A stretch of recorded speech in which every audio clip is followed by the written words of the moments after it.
Thank you for joining me on this special video broadcast. My name is Oladipo Clement. On this video, I want to continue again in our series on fundamentals of a winning business. And if you've missed out on previous episodes, I want to recommend you go watch the replay. And if you are not yet subscribed to this channel, you want to do so.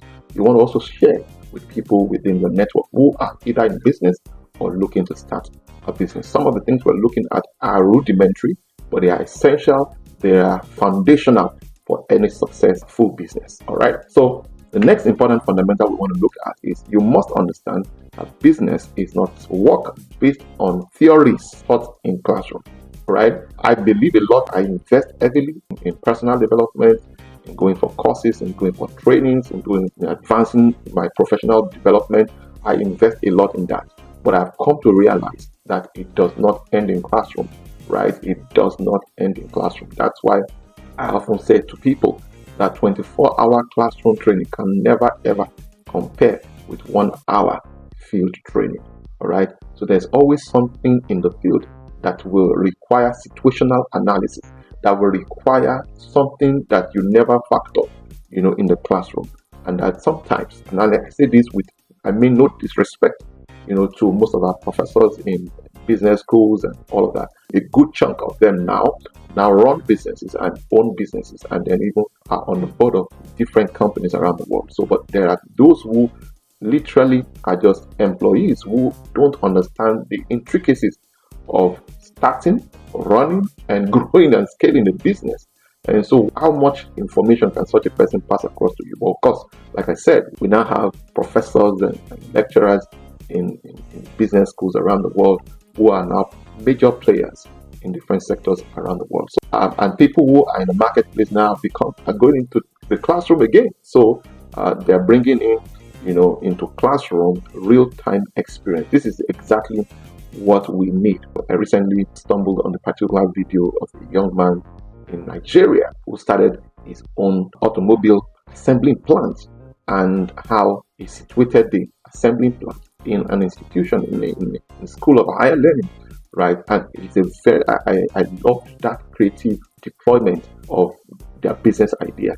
It's a smart way of really engaging and encouraging students who are studying to become mechanical engineers, who are studying to become electrical engineers, to really find practical, hands-on experience, right? And this is why I have a bit of challenge with our school system, the way it is structured, right? Particularly in Africa, particularly Nigeria, right?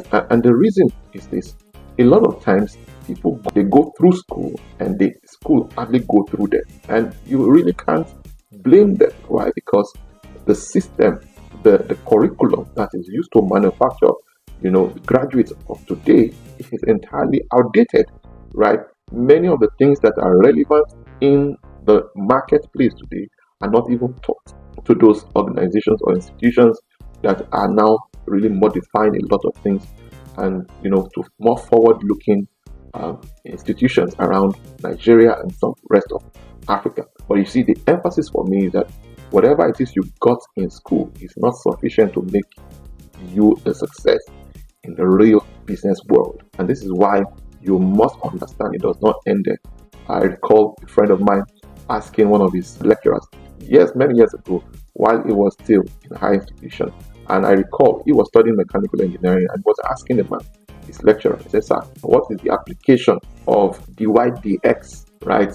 This calculus, this so-called differentiation and integration in welding two iron together. What is the application? How does this apply?" Right? By the time I'm done understanding how to calculate, this, how does it apply? And the lecturer couldn't give him an answer, So, and this is one of the major setbacks. So you must understand what you are taught in classroom. Most times when you get into the field, that's why a lot of people get confused. I heard of a lady who went to a major business school, and I don't want to mention any name, right? A major business school around the world. And the intention was to start out in business, but she was first sent to the business school. Of course, by the time she returned, she was even more confused than before she was sent. You see, before you ever go to any classroom training, whether you want to advance, whether you want to go for your master's, you want to go for a PhD or a second degree or whatever, You want to make sure that you go and learn from those who are really in the field.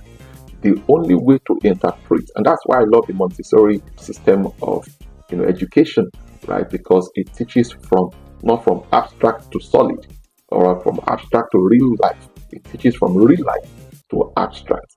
And so that's essentially the same way you must begin to see business. Business is much more. That's why the people who really are making the most of the business environment are not essentially the big guys, the A students, in classroom, right? If you are A student in classroom, it's not a disqualification for succeeding in business. And I know people who really who are A students in classroom and are also cutting it big and who are making it big in the industry. So the point I am trying to make is your education does not end in classroom. The actual real place for your education is right there in the field. And that's why I also put it to parents. You make sure that you invested 4 years, 3 years, or 5 years, or 7 years, depending on the course of study for your children. You invested heavily in order for them to earn a certificate, yet you will not commit to 1 year of them going for internship.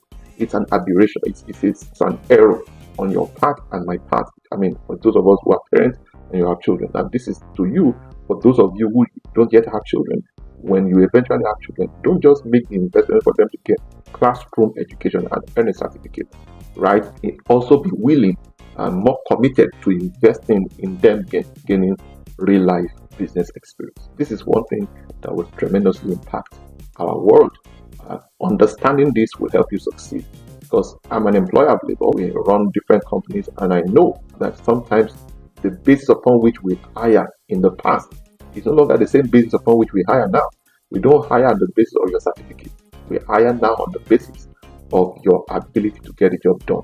So even if you don't have certificate, I know people who are not necessarily chartered accountants, but who do better jobs than chartered accountants. The chartered accountants had it in theory, but the ones who know practiced, worked in a consulting firm, worked in an audit firm, and all of that. So they are practiced, they understand, right? So, and that's very critical. So you need a combination of both, right? I'm not in any way, ruling out classroom training. It's also very relevant, very important, right? It's also part of the preparation, but the core preparation at the end of the day is the field experience. This is where I'm going to rest my case. I hope you find it very, very useful.